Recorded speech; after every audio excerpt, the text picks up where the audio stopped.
Ang buhay sa inyo mga kahabi, isang napakagandang araw natin ngayon kasi meron tayong estudyante.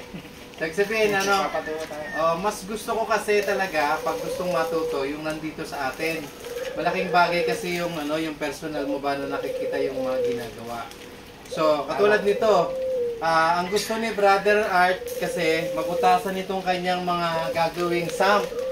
So isa sa mga gusto ko sa sa kanya ngayon kasi gusto na niyang magsarili, magbuo ba? Pag DIY ng sarili.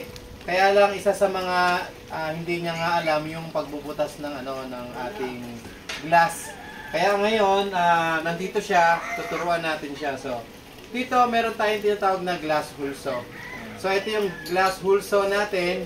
Actually luma na ito. Kaya itong glass hulso na to, kung meron kayong barena, maganda naman, actually mas malakas barena, mas maganda.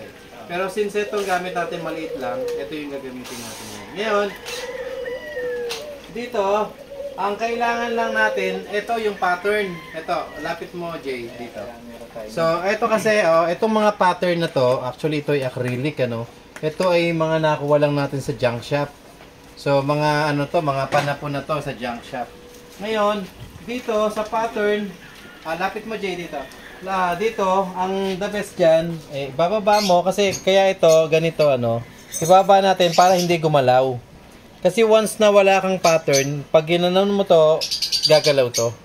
Kaya number 1, walang Then ito, water. So yung tubig, kailangan natin para kahit papaano, hindi agad-agad nagiinit.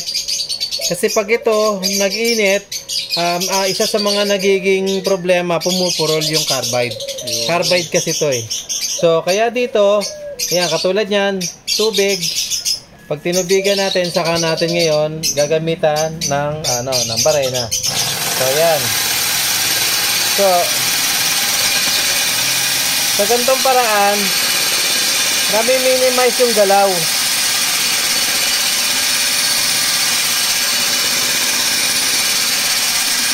Yan. Sa ganyang paraan nami-minimize yung galaw ng ating barena. Kasi once na gumalaw to, papangit. Ngayon, kung makikita nyo to, uka na yan, may uka na yan. Ang bilis. Oo. Kapag gusto mong yung chips medyo ma-minimize yung chips sa gilid, ang gagawin natin, babaliktarin natin to. Oo. So yan, babaliktarin natin. Pag binaliktad natin, sa tatapat natin, yan, tatapatan uli natin yung ating bubutasan, saka natin ngayon uli, didrill dito uli sa part na to. Yan. So, sa paghawak, dahan-dahan din.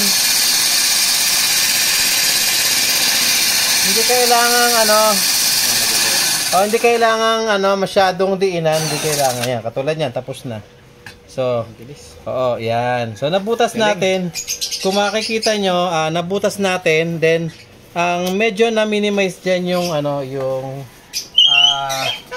tawag dito, yung bungi. Yan. Kasi minsan, sa pagbubutas po natin, kapag masyadong madiin, yung possibilities na mabasag.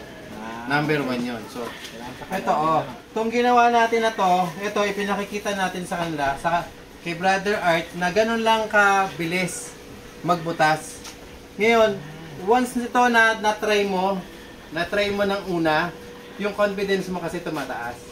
So, once na tumaas yung confidence mo, ibig sabihin, kaya mo na. Oo. So, ganun lang kasimple. Kaya nga, malaking bagay para sa akin, isang, kumbaga, compliment sa akin, number 1, yung pumupunta, yung sumasadya kayo dito. Lalo na may bitbit kayong merienda. Lalo na may bitbit na merienda. May buko po tayo kanina. Meron pa tayong panset. So, ang lakas ng natin. Oo, ng hatak. Yung confidence natin, ang lakas. Kaya nga, yan mga kahabi, senior lang namin. Although, ito nga, sabi nga natin, bubutasan natin to. Later on, siya naman ang gagawa na nito. So, magandang buhay sa inyo at maraming salamat kay Brother Art. Ito, sa pinakamabait na hobbyist na nakilala ko to. Yan. Salamat at magandang buhay sa inyo lahat.